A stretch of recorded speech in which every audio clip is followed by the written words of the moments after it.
क्या कभी सोचा है कि भक्ति इतनी ताकतवर हो सकती है कि वो एक पल में सदियों को समेट ले? चलिए आज हम 16वीं सदी के महान कवि सूरदास की दुनिया में चलते हैं और कृष्ण के लिए उनकी अटूट भक्ति के रहस्यों को समझते हैं। जानते हैं, ये सवाल सिर्फ एक सवाल नहीं है। असल में यही सवाल सूरदास की पूरी कविता का दिल है। एक भक्त का मन आखिर होता कैसा है? क्या वो शांत होता है या तूफानों से भरा? चलिए इसका जवाब सूरदास के ही शब्दों में ढूंढते हैं। सूरदास का जो फलसफा है ना, वो सुनने में बहुत सीधा है, पर उतना ही गहरा भी। वो मानते थे कि हमारा मन एक बेचैन पंछी की तरह है, जो तभी शांत होता है जब उसे एक ही पेड़ पर अपना ठिकाना मिल जाए। और उनके लिए वो पेड़ थे सिर्फ और सिर्फ कृष्ण। और यही सोच उनकी पहली कविता की बुनियाद है। यह हमें बताता है कि मन की शांति के लिए कहीं और भटकना बेकार है। अब देखते हैं कि सूरदास इस बात को एक खूबसूरत सी मिसाल के जरिए कैसे समझाते हैं। ये सूरदास की सबसे मशहूर मिसालों में से एक है। जरा कल्पना कीजिए, बीच समंदर में एक जहाज है, उस पर एक पंछी बैठा है। वो आज़ादी के लिए उड़ता है, दूर दूर तक जाता है, लेकिन उसे कहीं कोई और सहारा, कोई और ठिकाना नहीं मिलता। थक हार कर वो वापस उसी जहाज पर लौट आता है। सूरदास कहते हैं, भक्त का मन भी बिल्कुल ऐसा ही है। तो इस मिसाल से हमें क्या पता चलता है कि मन का भटकना तो स्वाभाविक है। हो सकता है हम दूसरी चीजों में या दूसरे देवताओं में शांति खोजने की कोशिश करें, लेकिन सूरदास के हिसाब से सच्ची और पक्की शांति का एक ही ठिकाना है, कृष्ण। बाकी सब तो बस एक टेम्पररी स्टॉप है। लेकिन बात यहीं खत्म नहीं होती। सूरदास सिर्फ ये नहीं कहते कि एक ही जगह पर भक्ति करना बेहतर है, वो तो ये साबित करते हैं कि यही एकमात्र समझदारी का रास्ता है। अब वो हमें कुछ ऐसे उदाहरण देंगे जो हमें सोचने पर मजबूर कर देंगे।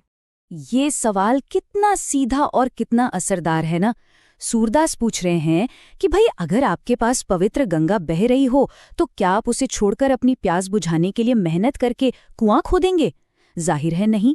वो यही कह रहे हैं कि जब परम आनंद का सबसे बड़ा सोता मौजूद है तो कहीं और क्यों जाना। ये टेबल देखिए, सूरदास का तर्क एकदम शीशे की तरह साफ हो जाता है। एक तरफ है पवित्र गंगा, मीठा कमल का रस और कामधेनु गाय, वो दिव्य गाय जो हर इच्छा पूरी करती है।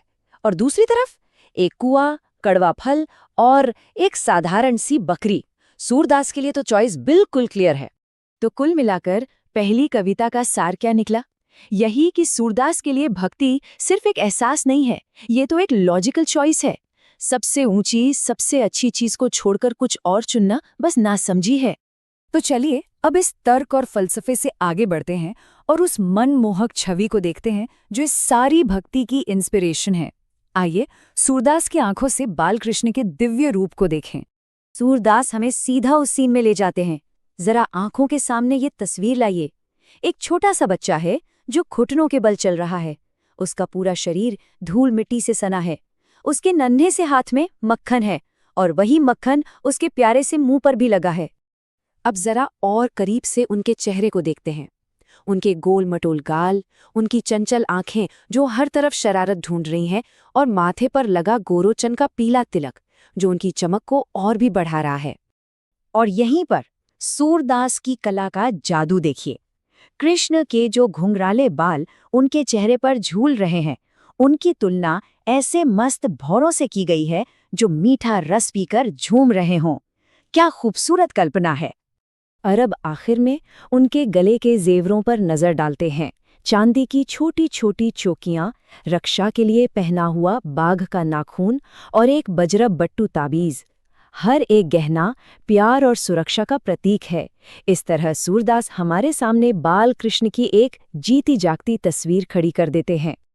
अब हम कविता के उस शिखर पर पहुंचते हैं जहां सूरदास इस एक दिव्य दर्शन की कीमत को पूरे ब्रह्मांड के समय से भी कहीं ज्यादा ऊंचा बताते हैं। एक पल का सुख भी जीवन धन्य कर दे। सूरदास कहते हैं कि इस रूप को देखने का बस एक पल का आनंद भी 100 जन्मों से बढ़कर है। ये एक पल ही जीवन को सार्थक बना देता है। सिर्फ एक पल, जरा सोचिए इस बारे में। इस एक पल में सूरदास समय को लेकर हमारी पूरी समझ को ही चुनौती दे रहे हैं। और यहीं पर सूरदास अपना सबसे दमदार तर्क सामने रखते हैं। एक तरफ है उस दिव्य रूप का सिर्फ एक पल का आनंद, और दूसरी तरफ 100 कल्प का जीवन, यानी अरबों खरबों साल। सूरदास के लिए वो एक पल का अनुभव उस अनंत काल से भी कहीं ज्यादा कीमती है। तो आखिर में सूरदास की कविता हमें यही सिखाती है कि कुछ अनुभव इतने गहरे होते हैं कि उन्हें घड़ी या कैलेंडर से नहीं नापा जा सकता। सच्ची सुंदरता और सच्ची भक्ति एक पल में ही अनंत काल का अनुभव करा सकती है। तो सूरदास की ये कविताएं हमें एक बहुत बड़े सवाल के सामने लाकर खड़ा कर देती हैं। क्या कला सिर्फ मनोरंजन का साधन है, या फिर वो हमारे विश्वास को, हमारी आस्था को आकार देने की और यहाँ तक कि उसे बनाने की भी ताकत रखती है? इस पर विचार जरूर कीजिएगा। ક્યારે એવું બન્યું છે કે જીવનની કોઈ એક ક્ષણ, બસ એક જ પળ આખું જીવન બદલી નાખે? આજે આપણે કંઈક આવા જ વિષય પર વાત કરીશું। ચાલો આપણે જઈએ 16મી સદીમાં અને મળીએ મહાન કવિ સૂરદાસને, જેમની ભક્તિ એટલી અતૂટ હતી કે એમને એવા દિવ્ય દર્શન થયા જેની કદાચ કોઈએ કલ્પના પણ ન કરી હોય। મારું મન બીજે ક્યાંય સુખ પામતું નથી। વાહ, શું પંક્તિ છે! જુઓ, આપણે બધા જીવનમાં કોઈ એવી જગ્યા કે કોઈ એવી વ્યક્તિ શોધીએ છીએ જ્યાં પહોંચીને લાગે કે બસ હવે બીજે ક્યાંય નથી જવું। સૂરદાસ માટે આ આખી ભાવના બસ આ એક જ લાઇનમાં સમાઈ જાય છે। અને આ ખાલી કવિતાની એક લાઇન નથી, આ તો એક સફરની શરૂઆત છે જે આપણને સીધા એમના જીવનના કેન્દ્રબિંદુ સુધી લઈ જશે। તો સૂરદાસ હતા એકાગ્ર ભક્તિના કવિ। હવે અહીંયા વાત ખાલી શ્રદ્ધાની નથી હો, આ તો છે એકદમ ટોટલ ડેડિકેશન, એક એવી નિષ્ઠા કે બસ એક જ ઈશ્વર દેખાય, બીજું કશું જ નહીં। સૂરદાસ માટે તો બધું જ કૃષ્ણથી શરૂ થતું અને કૃષ્ણમાં જ પૂરું થઈ જતું। એમનું કહેવું એમ છે કે એકવાર કોઈને આ દિવ્ય કનેક્શનનો અનુભવ થઈ જાય ને, પછી બીજા બધા રસ્તા ફિક્કા લાગે। અને સૌથી મજાની વાત શું છે ખબર છે? એ આપણને એમ નથી કહેતા કે બસ મેં કહ્યું એટલે માની લો, ના, આપણે સામાન્ય રીતે શું માનીએ છીએ કે શ્રદ્ધા અને તર્ક એ બંને અલગ અલગ વસ્તુઓ છે, પણ સૂરદાસ તો આ આખા વિચારને ચેલેન્જ કરે છે। એ તો એટલા સુંદર ઉદાહરણો આપે છે, એટલા મસ્ત રૂપકો વાપરે છે કે એમની દલીલ એકદમ લોજિકલ લાગે છે, સાંભળનારને વિચારતા કરી દે છે। તો ચાલો એમના એકમાત્ર ગંતવ્યની વાત કરીએ। હવે આપણે સીધા સૂરદાસની કલ્પનાની દુનિયામાં એક ડૂબકી મારીએ અને જોઈએ કે એ એવા તો કેવા અદ્ભુત રૂપકો વાપરે છે કે એવી દલીલ ઊભી થઈ જાય જેનું કોઈ તોડ જ ન હોય। જુઓ, એમનું પહેલું જ ઉદાહરણ કેટલું સુંદર છે। આપણા મનનો સ્વભાવ કેવો હોય?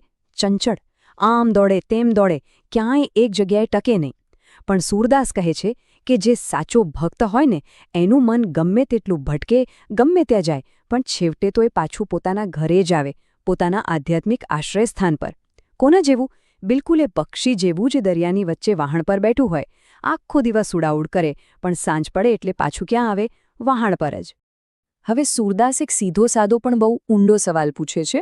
એવો સવાલ છે જે આપણે બધાએ કદાચ પોતાની જાતને પૂછવો જોઈએ કે ભાઈ, જ્યારે બેસ્ટ રસ્તો આપણી સામે જ છે, તો પછી શા માટે આપણે ખોટી મહેનત કરીએ? શા માટે ઓછું ફળ મળે એવા રસ્તે જઈએ?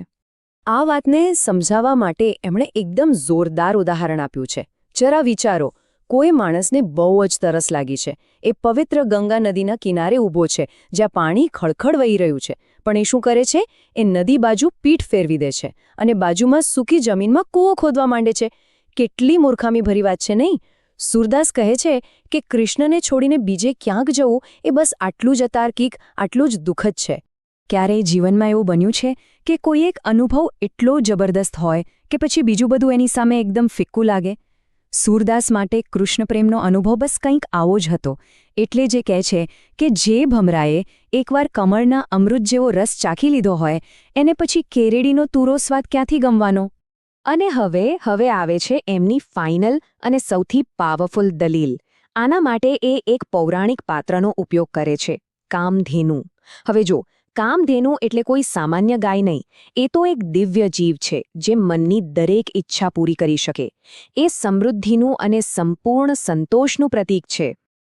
આટલું સમજાવ્યા પછી સૂરદાસ એક એવો સવાલ પૂછે છે ને કે સાંભળીને હસવું આવી જાય। એ કહે છે, મારા પ્રભુ તો કામધેનુ છે। મતલબ, જો તમારી પાસે એક જાદુઈ ગાય હોય જે તમને બધું જ આપી શકે, તો શું તમે એને છોડીને કોઈ સામાન્ય બકરીને દોગવા જશો? જવાબ એટલો સ્પષ્ટ છે કે કોઈ દલીલને જગ્યા જ નથી રહેતી। તો અત્યાર સુધી આપણે સમજ્યું કે સૂરદાસની ભક્તિ પાછળનું કેમ શું હતું, પણ હવે સવાલ એ છે કે આ ભક્તિનું ફળ શું મળ્યું? એમને શું દેખાયું? તો ચાલો હવે એક એવા દર્શન માટે તૈયાર થઈએ જે ખરેખર અદ્ભુત છે. આ એકાગ્ર ભક્તિનું જે ફળ છે એ છે દિવ્યતાનું બાળ સ્વરૂપમાં એક જીવંત દર્શન, એક એવું દર્શન જે આત્માને હલાવી દે. તો ચાલો આપણે બધા સાથે મળીને એક ચિત્રકારની જેમ ટુકડે ટુકડે બાલકૃષ્ણની એ છબીને આપણી કલ્પનામાં બનાવીએ. આ સૂરદાસના જીવનની કદાચ સૌથી સુંદર રચના છે. તો કલ્પના કરો, એક નાનકડું બાળક છે જેના હાથમાં માખણ છે અને એ ઘૂંટણીએ ચાલી રહ્યું છે. આખું શરીર ધૂળથી રગદોળાયેલું છે અને મોઢા પર દહીં અને માખણ લાગેલું છે. એના ગાલ એકદમ સુંદર છે અને આંખોમાં તોફાની ચંચળતા છે. માથા પર જે કાળા વાકડિયા વાળ છે એની લટો ગાળ પર ઝૂલી રહી છે અને છાતી પર જુઓ તો ચાંદી, વાઘનખ અને તાવીજની માળા ચમકી રહી છે. આ આખું ચિત્ર આપણી સામે ઊભું કર્યા પછી સૂરદાસના હૃદયમાંથી જાણે એક ઉદ્ગાર નીકળે છે. એ કહે છે કે આ છબી જોવાનું સુખ જો ખાલી એક પળ માટે, બસ એક ક્ષણ માટે પણ મળી જાય ને તો આખું જીવન, અરે 100 કલ્પનું જીવન પણ ધન્ય થઈ જાય. આ છે એમની ભક્તિનો અંતિમ પુરસ્કાર. તો આ બધાનો મતલબ શું? જીવનનો પરમ અર્થ શું છે? આટલી સુંદર છબી, આટલા ધારદાર ઉદાહરણો, આ બધું આપણને જીવનના અર્થ વિશે શું શીખવે છે? ચાલો જોઈએ. સૂરદાસ આપણને કયા આશ્ચર્યજનક નિષ્કર્ષ પર લઈ જાય છે. બસ એક ક્ષણ. આપણે એવી દુનિયામાં જીવીએ છીએ જ્યાં દરેક વસ્તુને જથ્થામાં, લંબાઈમાં, સમયગાળામાં માપીએ છીએ. પણ સૂરદાસ અહીંયા એકદમ ક્રાંતિકારી વિચાર મૂકે છે. એ કહે છે કે અનુભવ કેટલો લાંબો છે એના કરતાં એ કેટલો ઊંડો છે, એની ગુણવત્તા કેવી છે, એ વધારે મહત્વનું છે. એટલે જે કહે છે કે દિવ્ય દર્શનની આ એક ક્ષણ 100 કલ્પના જીવન કરતાં પણ વધારે કિંમતી છે. હવે કલ્પ એટલે કેટલો સમય? અબજો વર્ષો, એક એવો સમયગાળો જેની આપણે કલ્પના પણ ન કરી શકીએ. સૂરદાસ કહે છે કે એવા 100 કલ્પ જીવવાનો કોઈ અર્થ નથી જો એની સરખામણીમાં દિવ્ય દર્શનની એક ક્ષણ મળી જાય. વાત જીવનની લંબાઈની નથી, વાત જીવનમાં અનુભવાયેલી એ એક ઊંડી ક્ષણની છે. એવી એક ક્ષણ જે કાયમ માટે બધું બદલી નાખે. અને અંતે સૂરદાસ આપણા બધા માટે એક સવાલ મૂકીને જાય છે. આપણે ધાર્મિક હોઈએ કે ન હોઈએ એનાથી ફરક નથી પડતો. આપણે સૌ જીવનમાં કોઈક એવી વસ્તુ તો શોધીએ જ છીએ જે આપણને સંપૂર્ણતાનો અહેસાસ કરાવે. તો વિચારવા જેવો સવાલ એ છે કે એવું કયું દર્શન છે, એવો કયો અનુભવ છે જે કોઈપણ જીવનને સાર્થક બનાવી શકે?